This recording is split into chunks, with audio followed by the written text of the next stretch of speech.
podcast. We have an amazing special guest. We have Sherry, who is, when I looked at it, I mean, I didn't realize she's so humble, first of all, because when you go bring a guest in and then you go back and look at it, she is just amazing. She is an author, she's a CEO of Medigram. She has actually, helped many other startups to ensure that AI governance, cybersecurity is utmost importance. And I tell you right now, as a Save Life AI founder, cybersecurity was the largest, hardest thing to crack. Not to mention, of course, when we got our FDA approval process, that was huge. So I'm so glad Sherry's here. By the way, Sherry and Ed are besties in this regard. As usual, we're going to go ahead with some updates, and then we're going to let Sherry introduce herself as well, and then we'll go from there. Interestingly, there were one thing, and again, this is Harvey's biggest issue, that data centers are now using big battery to get online faster. So essentially, the biggest issue is that as we're going into, people forget that initially it was a chip, and now it is actually energy. And then, of course, the New York Times story is that how China raced ahead of US on nuclear power. And I will let, when Harvey starts speaking, to comment on that. From a fundraising perspective, Doctronic raised 20 million series for personalized AI doctor to masses. And this is essentially what Ed has been talking about. We're going to see a surge in these kind of available solutions, which is going to surge concierge medicine. That is the favorite topic of Ed. Hydro also similar, raises $45 million for AI agent platform in healthcare. This is a more platform play as compared to this. I'm going to reiterate last time. I've been reading this document, and I think I might just have to do a separate video on this. Fantastic document done, paper. You need to understand what the description, opportunity, examples, how the clinical workflows goes, direct to consumer, business operations, and hybrid. And we're going to hopefully make another thing. So if you're reading JAMA, AI in Healthcare today and tomorrow, please do read this. I'm thoroughly impressed. One other came out from a New England Journal of Medicine, AI, from promise to proof, redesigning clinical workflows. And again, I keep talking about it. It's not about agentic AI. It's just a buzzword. The more point is to understand how you put that into practice. And therefore the modes are actually user experience, clinical, of course, acumen in terms of accuracy. But again, you have to remember physicians are not accurate. It is a process. And the idea is that how do you provide an assistant that is actually provides the right information at the right time, etc. And again, physicians will always be involved. And they actually go through this process. And importantly, and as it is very important to us, that there should be guardrails and responsibility added as well. So this should be important. Number one, this is sponsored content, so be advised. But it is very good content. And then secondly, you should read that to understand how things are going to move forward. Again, one of the things that when we are developing our AI, we are always understanding what the demographic bias would be. And we talked about breast cancer, was a huge problem in terms of breast size, breast density in the population, and how that actually impacted hard problem to solve. But again, these studies in which they are actually comparing deep learning with non-deep learning is an important aspect of when you are designing your AI solutions to understand which proper solution to say. Again, in terms of demographic bias, it's a very good read. And lastly, of course, and one of the key things that I think is important is beyond MQA.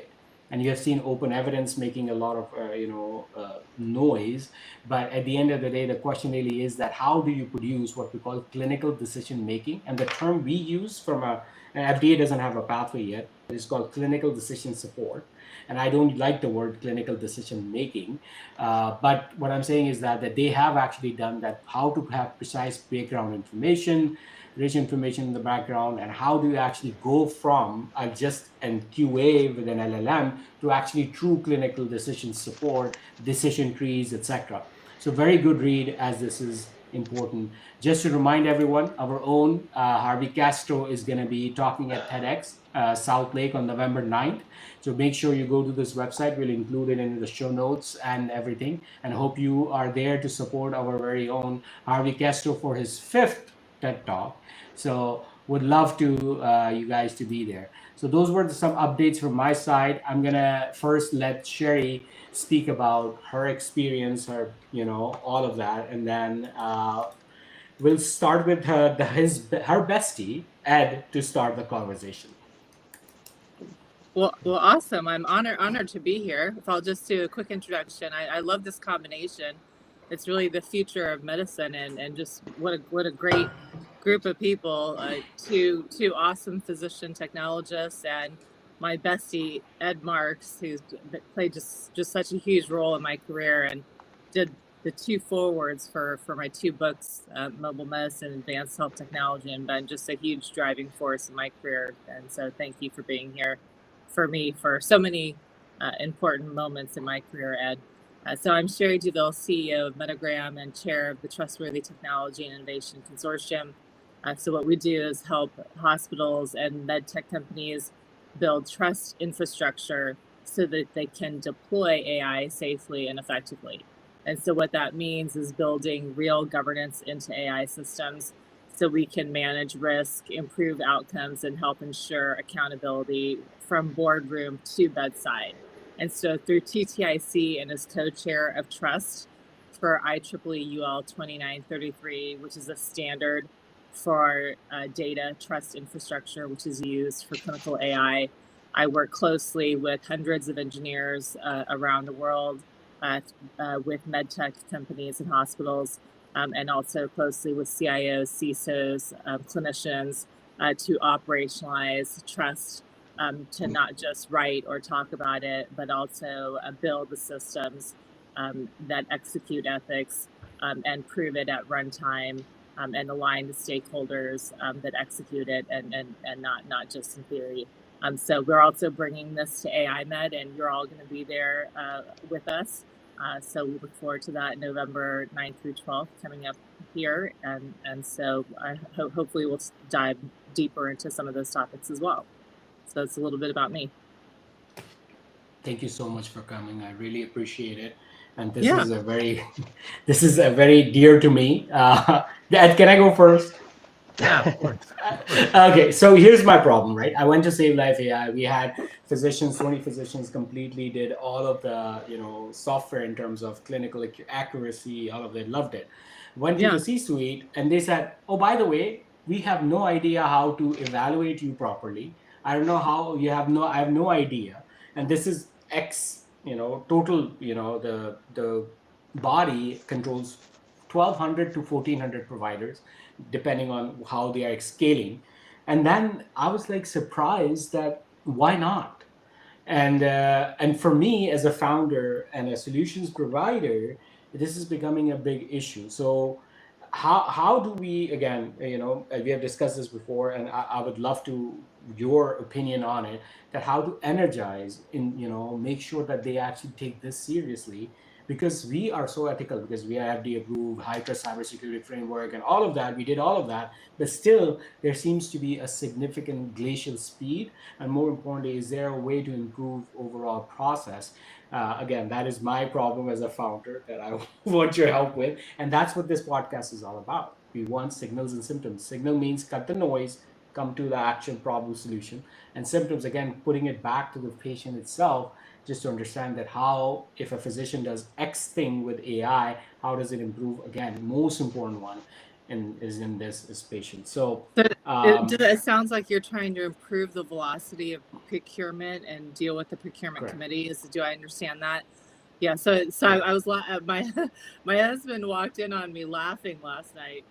And he's like, because I'm married to a physician. I don't know if Ed told you about that, who has significant administrative experience. So I have that unfair advantage working with me. So he's been a chief medical officer a couple times with a couple health systems, and he is a bona fide genius in also the technical realm, and works very closely with engineering, and has also a lot of technical chops to him. But he's like, what is so funny?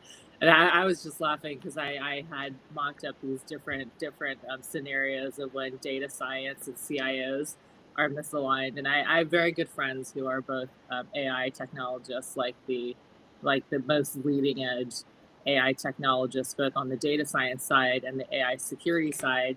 And Ed and I both have very good friends who are very, we would call very traditional CIOs, right, Ed? Yes. and then nary should the two ever meet.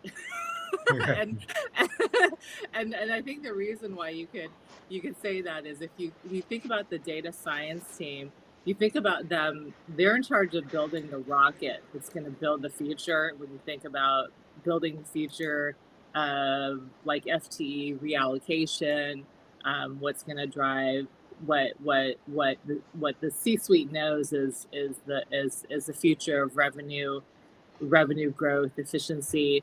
But at the same time, the CIO is the one who's in charge of signing the launch permit and in charge of the one and they're the one that goes to prison if the rocket explodes. And so whereas the data science team, they tend to be not as in tune with all the requirements around the launch permit, and they tend to be less in tune with the accountability of the outcomes of those requirements. So that's the tension that we have: is how do we solve the tension of the requirements of and the accountabilities. Is that helpful, Dr. Kalia? That is beautifully done, and then and beautifully said, and then especially the analogy. I'm gonna push it back to Ed, and then both of you have experiences, and of course Harvey's there. Do you want to just give examples for founders like us how to approach this problem better, or in your opinion, how do I involve you both somehow? So all of that. So Ed, go ahead. Yeah, I was thinking before we even get there, because sometimes towards the end we're in a little bit of rush or we forget. Because I think after people are listening and watching, they're going to be like, how do I connect with Sherry? Because she has so much information. She's a great leader, a great person. So Sherry, if I'm watching now and I've not come across you yet, which is doubtful, but not been able to watch it on a podcast, how do I learn more about Sherry? How do I get Sherry's books? All that kind of stuff. Like I need you to self-promote here so people know how to reach you. Oh, that's so kind. Well, I regularly, first of all, come see me at AIMed. So register at www.aimed, I think 25.com. Is that right, Harvey? Yeah, I think that is right. There. And then November 11th, we've got the best of the best from every domain and function you need to build, deploy, implement, and integrate. And we're going to talk about solving all your problems, because we have people that literally run procurement that are very prominent in driving a lot of the programming at AIMed from 10 a.m. to noon, November 11th. And everybody is invited to the awards that night. And TTIC 25 gets you 25% off registration. And Ed is also running the CFO breakout that night at 5 p.m. and also himself moderating Wednesday, November 12th, the future of AI.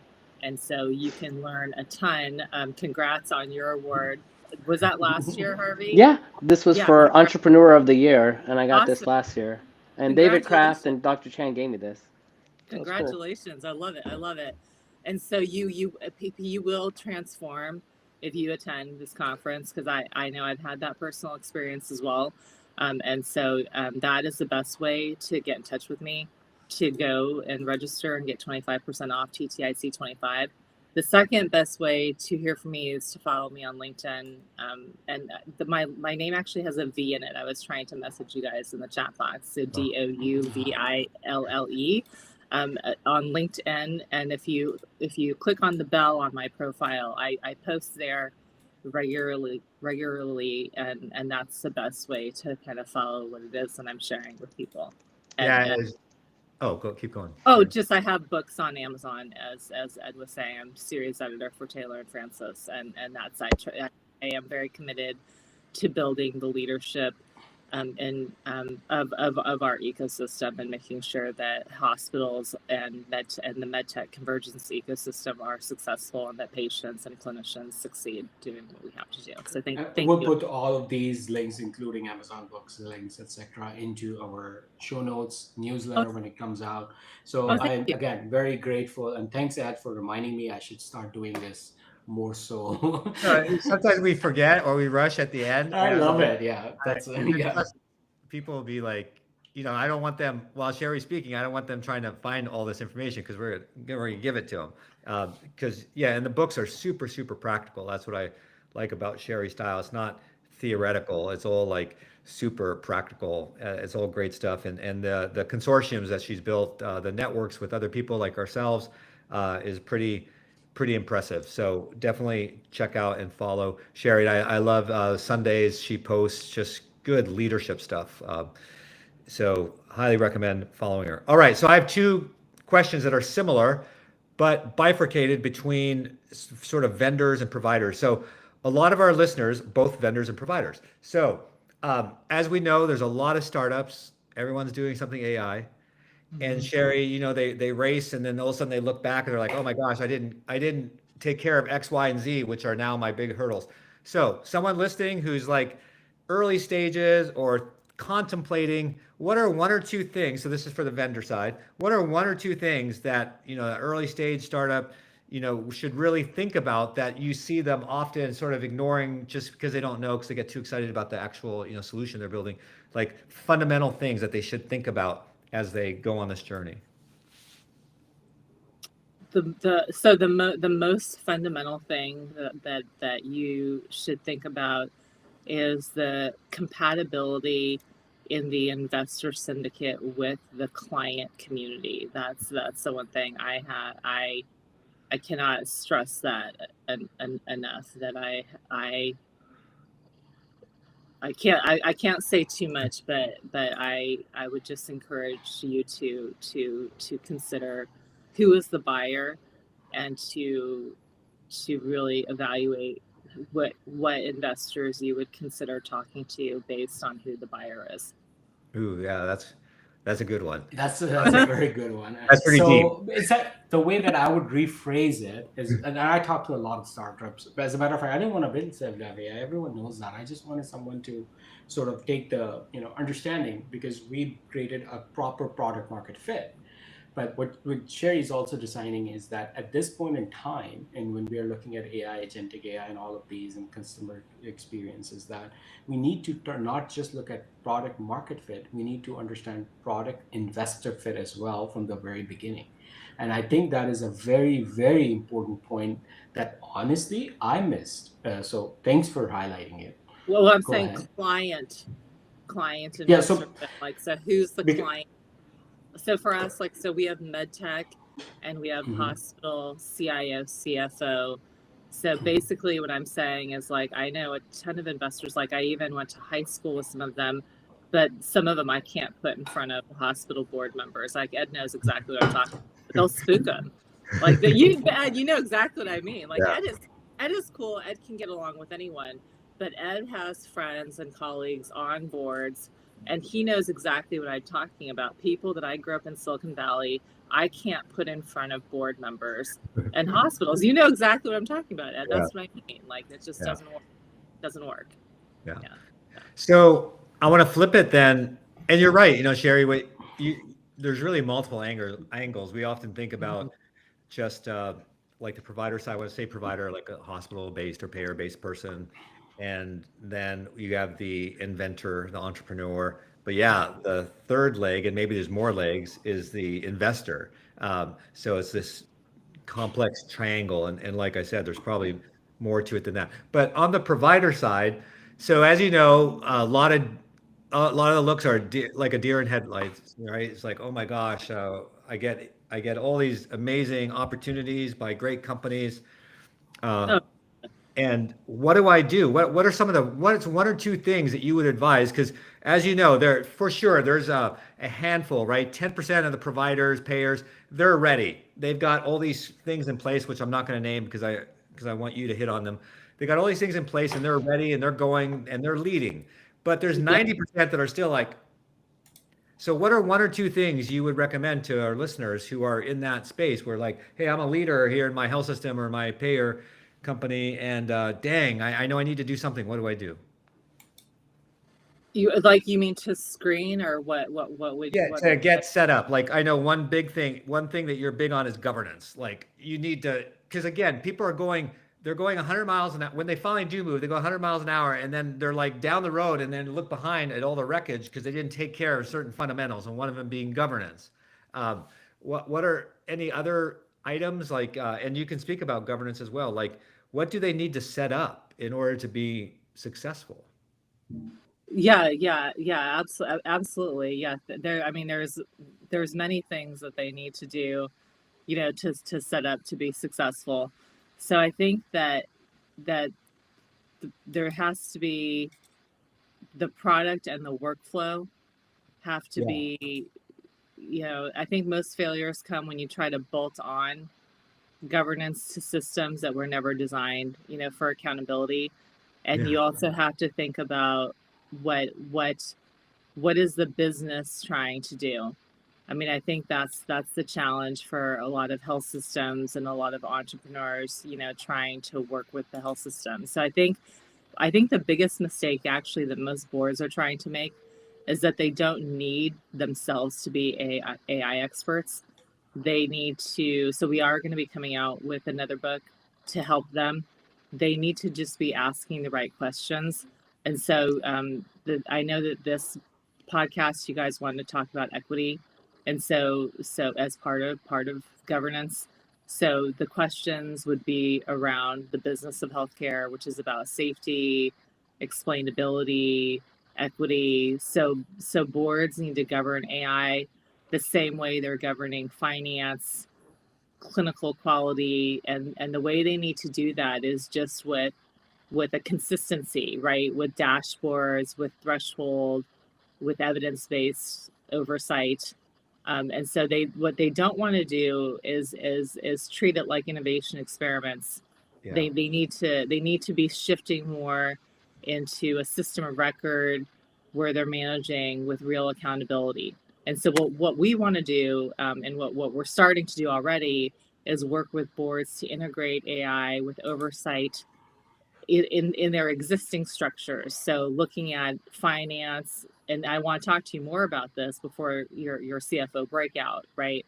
So looking at finance, audit, and quality, so not creating additional separate bureaucracy, right? But within their existing board structure and integrating it into that. Is that helpful, Ed? Yeah, for sure. Because love it. I'm sorry, you're absolutely right. I think a better way would be product stakeholder fit. And the idea is that, I'm just going to give you one example. So even stuff like as a founder, and by the way, Ed has been amazing help to me to really structure the messaging appropriately that which stakeholder needs to go. And we have done a CIO framework. We have shown this before in this podcast. I'll send you the sort of that slide deck as well, that there needs to be a proper way for us founders to communicate better to multiple stakeholders who are, think of as an elephant. One is looking at the trunk, another one is looking at the, and we need to make that picture easier. And number two, that you suggested, the point itself is that board members need to understand. And you're so right. I mean, I talk to boards and then they're asking so many odd questions. Like, dude, you really need to concentrate on this.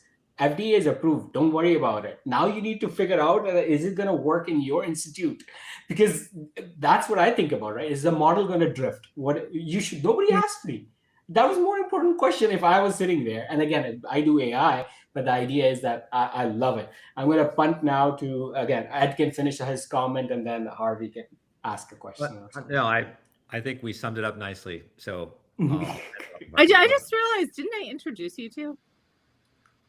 Yes, you did. Yes. Yeah. I just realized that. Okay, let me tell you. So Arlen did a SOAP meeting. He's, by the way, coming in the next few podcasts as well. We're gonna ask him. I love it. So Arlen introduced me to Sherry, and then of course we're good friends and everything. We contribute to each other, books, all of that, And then Sherry was at the dinner. And she was so nice. I said, I was walking around. I have an ICU physician. I can't sit. So I was walking around. And then she was like, who are you? I said, I'm this. And she actually introduced me to one person right then and there. That has actually been very useful. And then she told me that, hey, Ed is having a book launch. at South Lake. Yeah. I'm sorry, I'm not going to give the address out to everyone. So I went to his house, had an amazing time, met his And the rest is beautiful, history. yeah, and now we are here. Can you believe it? And then, of course, so Harvey is one of the major things. So anyway, so yes, thank you for that introduction. You're I'm welcome. extremely I love it. grateful, and I love what Ed has brought to the table to me as a as a friend now. To How be can honest you with not? I love you, yes. this. So thank you, Sherry, again. Thank you, Ed, again. Harvey, go ahead. Oh, you're on mute. Unmute.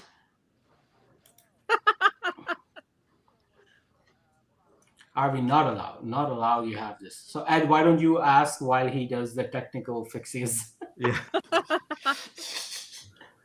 All right. Yeah, we'll definitely give him a second as he makes that transition. Okay. So, Sherry, this is one of those tough questions because it's so hard to predict the future, but you've got such a great grounding, your career previously. And I'll drop in the notes some podcasts that Sherry and I have done together a couple of years ago, which goes in depth into who she is as a person, how she was raised, all of her formative years, and all the great expertise that she brings to the table. So we'll drop that in there.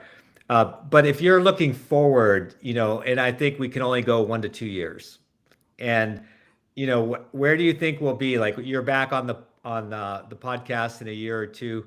Have we transformed healthcare? Is primary care the same as it has been? What changes do you think? And I'm sure you and Art, your wonderful husband, talk about this all the time at the dinner table. So what changes do you foresee in the next 1 to 2 years? Well, so the big changes that we're anticipating is a lot of consolidation, and we're seeing a lot of convergence with life sciences and large health systems, and that's where we're doing a lot of work personally. We're bringing a lot of that to AI Med with TTIC, and so that's what I can't predict the exact timelines, but within 2 years, we're going to see a lot of manifestation of that. Yeah. Yeah. All right, now I'm back. Hopefully you can hear me. Yes. All right, good. I apologize. My stupid AirPods went out, and then I had to plug them. So here's what I wanted to say. What I'm hearing from 10,000 feet high is working backwards is my favorite phrase. So you guys are identifying the problem, the pain points, and literally working backwards. What is causing the friction? What is causing these things? And you guys are thinking about it and working on it and creating solutions and writing books. And that really makes me really excited. The second thing I want to say is, in AI and medicine, the greatest risk is not dreaming big enough, right? And you guys are doing it. You guys are dreaming big, but with Sherry's husband and your brains and knowing what those friction points are, you're able to push the envelope because you know what can be done now. So I really applaud what you're doing, and I can't wait to see what you're presenting here in a couple of weeks now or less. So I just wanted to say that. Oh, that's very kind. Thank you. Well, we do actually execute. I mean, that's our passion. Yeah.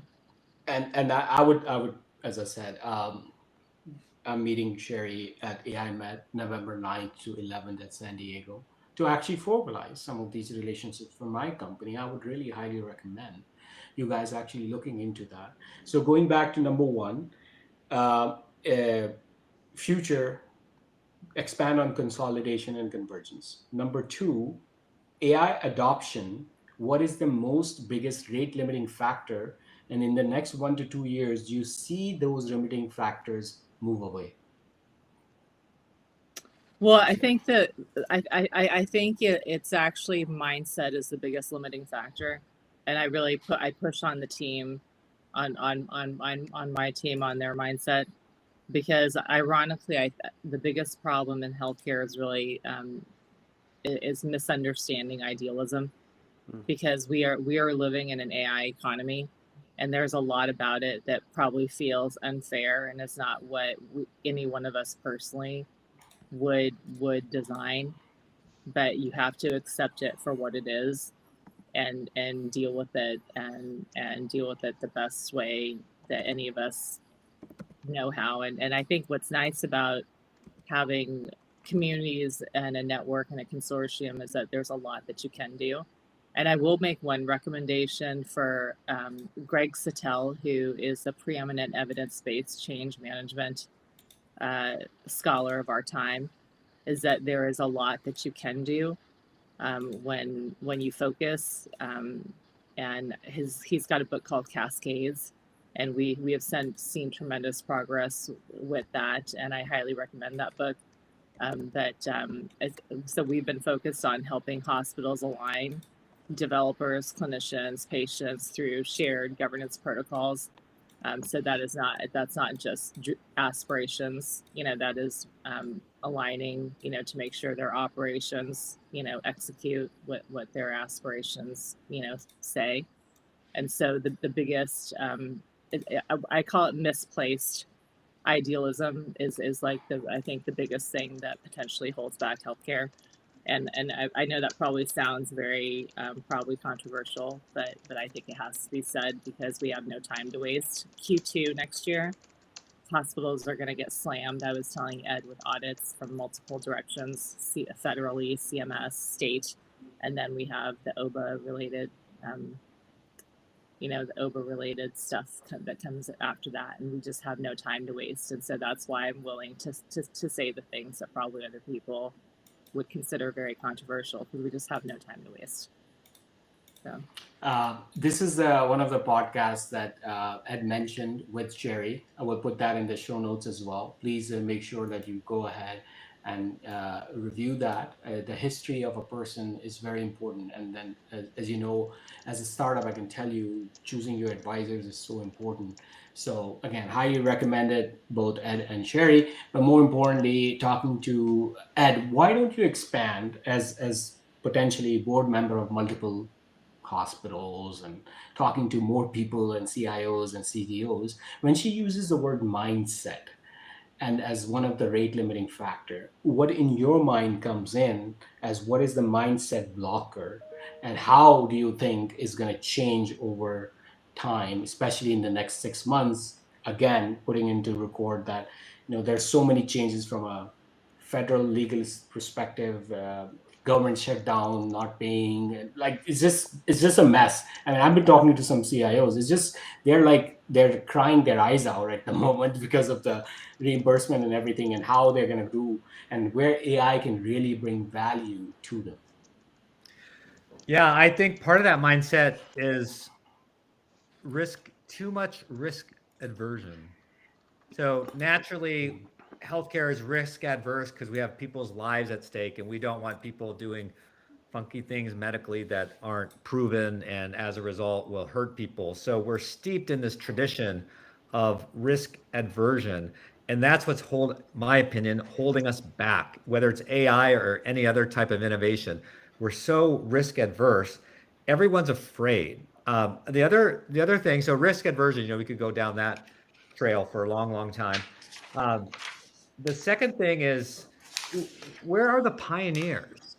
I think a lot of people are, and it goes kind of back to risk. A lot of people are afraid to lose their jobs. And as a result, they're going to play it super safe. I'm going to do what everyone else is doing first. What's the best practice? Oh, I'm going to wait for best practice. And as a result, we just don't move forward. No one's willing to, so when I'm talking to boards right now, I'm telling them, I'm advising them, allow for more risk-taking, calculated risk-taking. Do not punish people for taking a risk, spending some money, trying to figure something out and failing. It's okay to fail. That's how you innovate. We all know this, but somehow it's lost on us intellectually when it comes down to actually actualizing some of these things. So when I hear about, mindset and stuff, it's all about a lack of pioneering leadership and this over-reliance on risk aversion. Everyone's scared.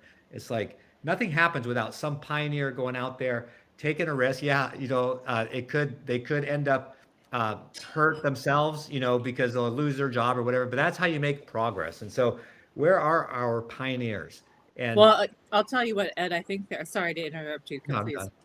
Well, I just think sometimes it's from the outside. Like tomorrow, I'm giving a talk at Stanford to the NICU Collaborative.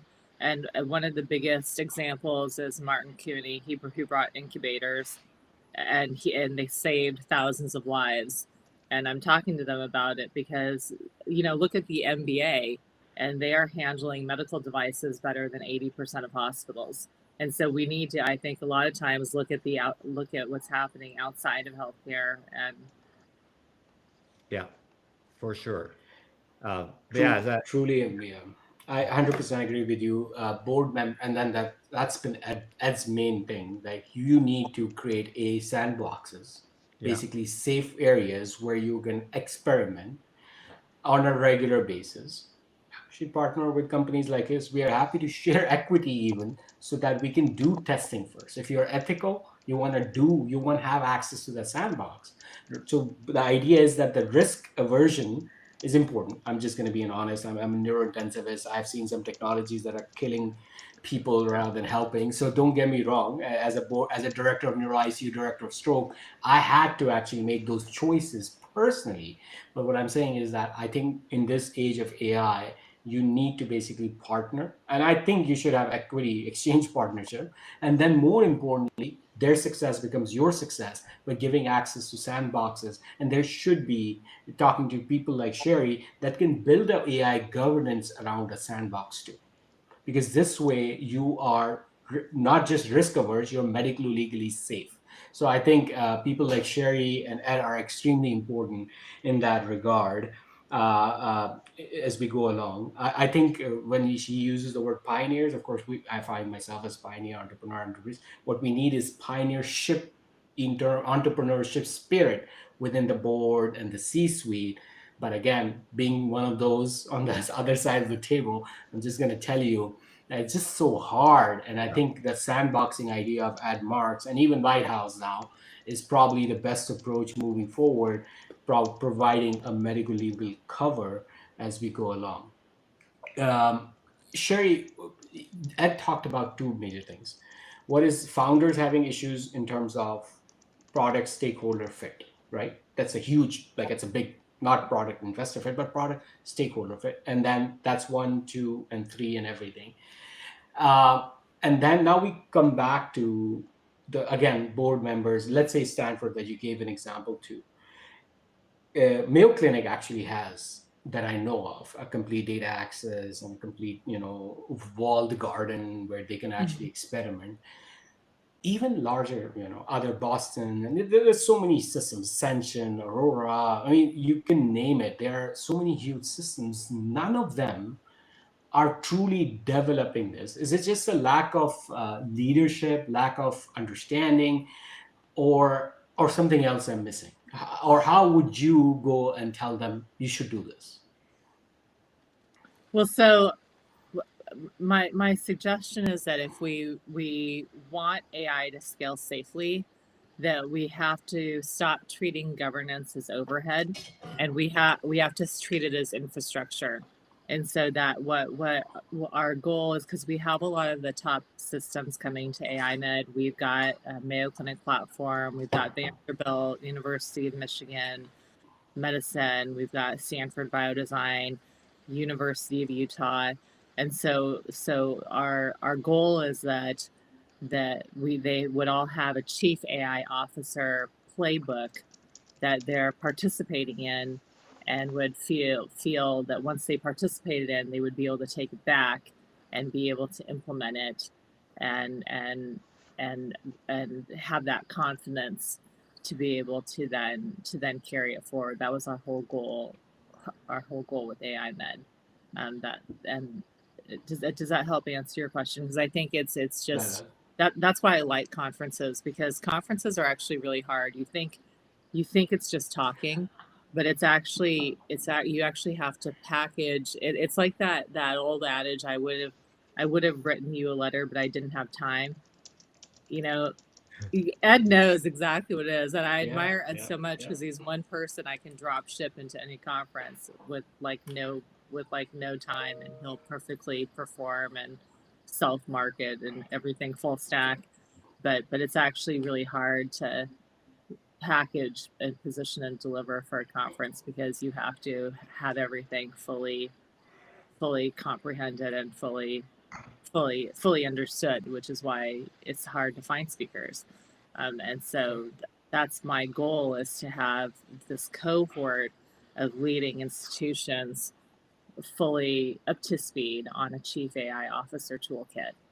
That's the whole reason why I agreed to chair a track. And so the goal is that once they get through AI Med, that they will be able to operate and actualize a chief AI officer motion and be able to, you know, to move that forward in their systems. That's the whole point of it. So I'm going to demonstrate to Harvey in a bit a software solution that actually goes through any vendor and then communicates with 5 different, things. And then Harvey, what do you think? Should we build a software solution? Because you always have like, how do we solve the solution and make a goddamn company out of it? So what I'm saying is that, Harvey, do you think this is a problem enough that we should have a separate company called AI Governance? That's a software solution web app that a CFO logs in, looks at a different sort of elephant picture, a CMO, and all of that. What I'm saying is that let's just go back and put that pioneering spirit. Hey, who is that? I love dogs. It's our AI dog. I actually saw, Junaid, I'm sorry to interrupt your flow. No, go ahead. You're onto something, but I should have taken a picture, but I just didn't want to. But I was walking, where was I? I was in some city recently. It was Kansas City, actually. And I was walking to a meeting before I was speaking, and there was a gentleman walking down the street with an AI dog. I don't know if you've seen them yet. They're like, they're the size of a dog, but they're motorized. And they have personality. You can give them commands. And he was walking down the street, and I was like, I should take a picture, but then I don't want to feed that.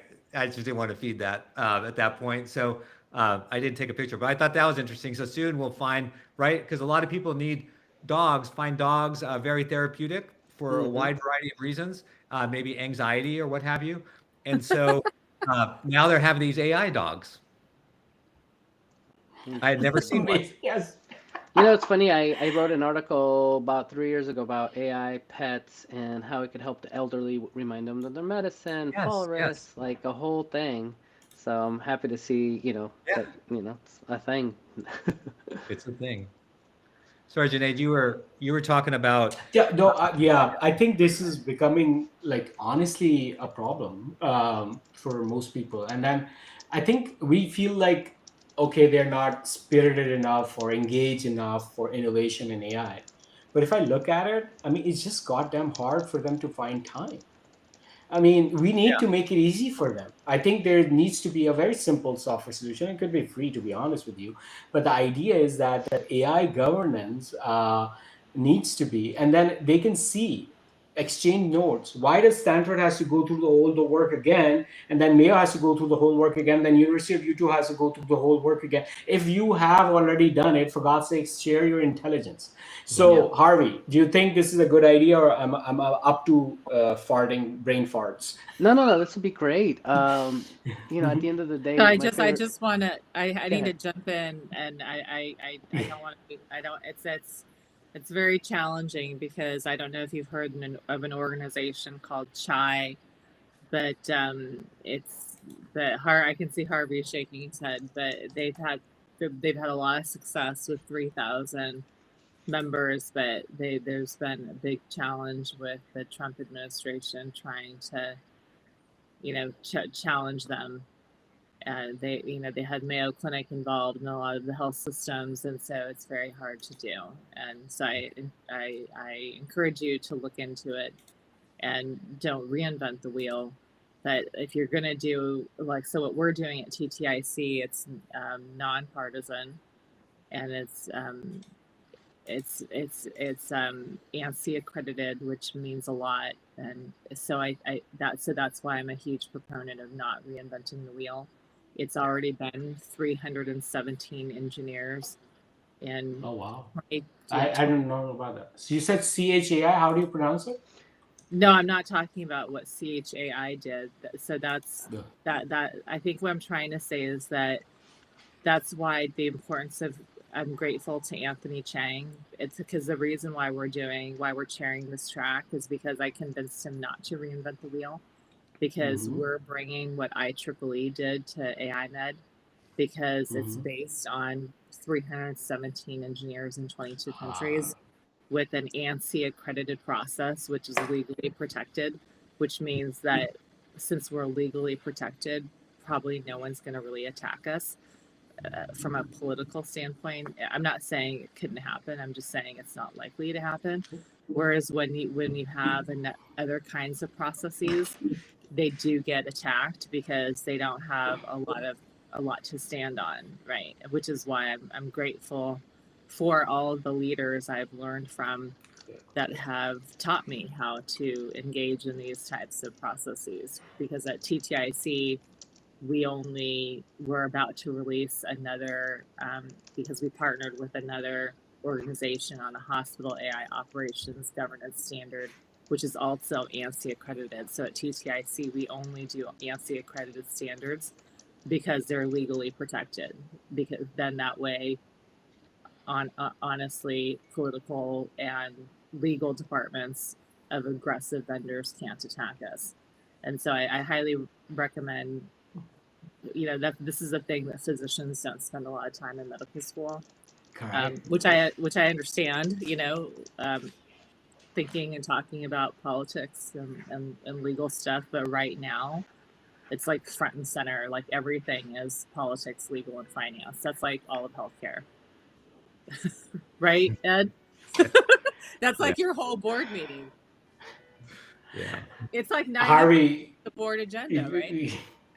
I agree. Harvey, from AI and space perspective, you're now officially part and parcel, and now you have a complete industry comparison, which is also, I believe, heavily regulated.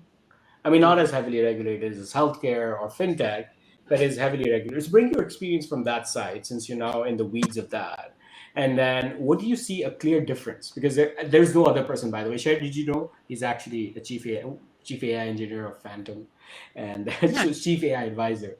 So it's insane, like what Harvey does, by the way. So anyway, long story short, when you compare to me, give me that, like, I feel Yeah. like as a physician scientist, AI, developer, I sometimes get bogged down with Yeah. bureaucracy, red tape, all of this, legal, medical, legal. What do you see industry difference?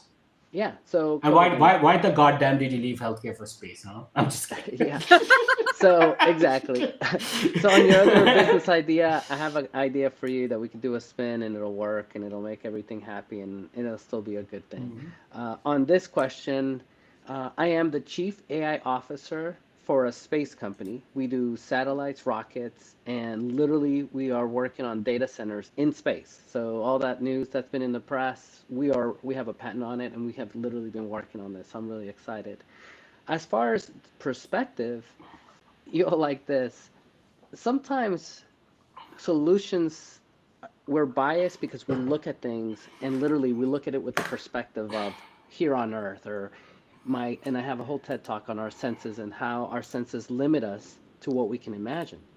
But if we can leverage AI, if we can look at it with a different perspective, i.e. leveraging AI to hear better, see better, then I'll be able to do more because my perspective has changed.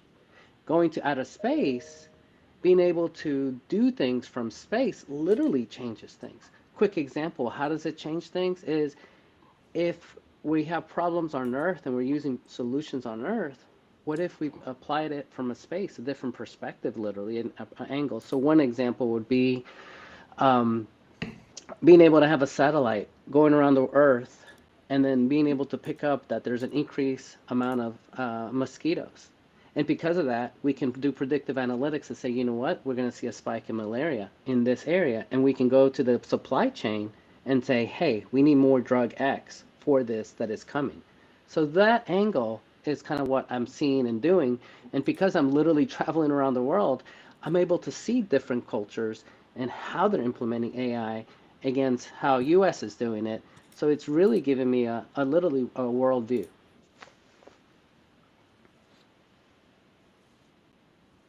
Yes. Thank you for sharing that.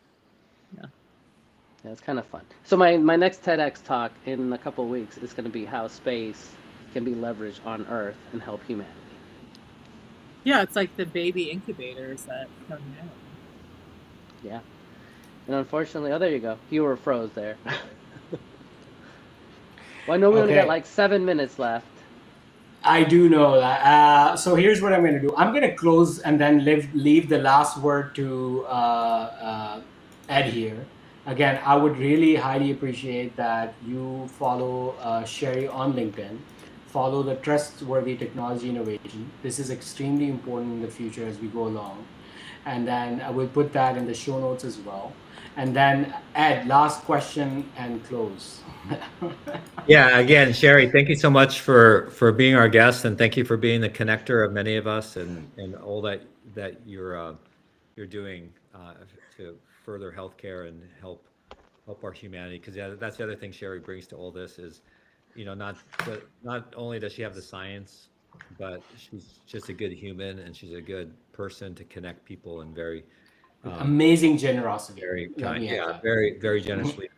What's been the one thing that gives you hope for the future based on what we've seen, as hard as it is, and all the politics and all the stuff that happens in life? But what's one thing, in all your studies and all the people you're coming across and all the things that we have the potential to do, what's one thing that gives you the most hope? Well, yeah, that I mean, I just the just just human resilience. It really does give me hope, and that's why Yeah. I told this group about Cascades. We have had lots of stunning, tremendous outcomes from leveraging Cascades. A lot of career outcomes from the group. Um, within TTIC and a lot of advancements. Yeah. I won't list them all here, but I think you've been following the group for a while and Yeah. you've been part of it, and you've been an accelerant. So thank you for that. And I mean, we've had a lot of the reason why we have so many great people coming is, in a lot of ways, the industry had been on life support, and we can't take the credit for a lot of extraordinary people, but we were able to help a lot of the top people, you know, really find their best at a very difficult time, and give them the frameworks, the taxonomy, the ability to be their best, and that feels really good, and it's the right thing for the patients, for their institutions, and and and and just a tremendous impact for many lives, and for their careers, and Yeah. it fires me up, and so that really That's very rewarding. yeah. That's awesome. Yes, thank you. Yeah, you Next welcome. week, we are having Arlen Myers coming, who's going to be talking at AI Med. Sherry's good friend, Ed's good friend, my and Harvey's good friend. So stay tuned for the next week as well. I'm extremely grateful that you joined. And then you You. guys, please make sure that the upload goes happen. And as usual, thank you so much, Sherry, for coming, and Ed for introducing, Sherry for introducing to Ed and all of us.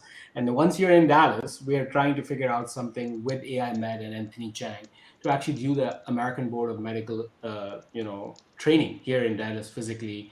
We're Oh, working that'd with be some fun. sponsorships and partners and everything. So next year we're planning so that we have something in Dallas as well, and not everything in California, which is again a Dallas problem. Just kidding. No, So that would we're be fun. gonna. I would actually love if we could do it. Could we do it in Dallas? AI Med in Dallas instead of Florida next year? There we go. I'm gonna plant the seed with Chang. That would be Yeah. awesome. I would Middle of love the that. country. Let's Because go. who needs to do it in Florida? No one needs to do it in Florida. Yeah. Let's do it in Exactly. Dallas. That would be awesome. But you guys will update my spelling of my name. Yes, Oh, absolutely. thank you so much. I had so much fun. Thank you for hosting me. Yeah. No, Thanks for thank you so coming. much for coming Thanks for your again. time. Everyone, just stay behind for 5 minutes, just making sure that everything is recorded. Everyone, see